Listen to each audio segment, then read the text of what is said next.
কষ্টের কথা বলার মতো সহজ নয়। অনেক সময় মুখে বলতে পারি না, কলমও থেমে যায়। কারণ এই কষ্ট শুধু শব্দে বন্দি করার মতো নয়, এটা এমন একটা অনুভূতি যা বুকের ভেতর তীব্র এক ভার হয়ে জমে থাকে।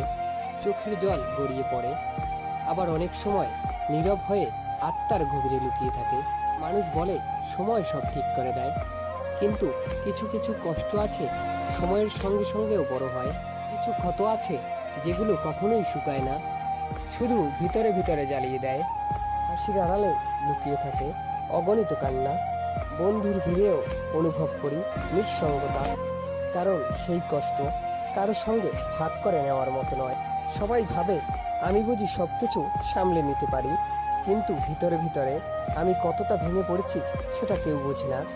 একা রাতগুলো যখন ঘুম আসতে চায় না, তখন পুরনো স্মৃতি আর না পাওয়া স্বপ্নগুলো এসে মনে করিয়ে দেয় কেমন করে আমি টুকরো টুকরো হয়ে গেছি।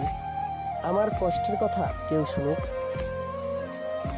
শুধু চাই কেউ যদি কখনো আমার চোখের দিকে তাকিয়ে বুঝতে পারে সেই নীরব চিৎকার, তবেই হয়তো একটু শান্তি পাবো।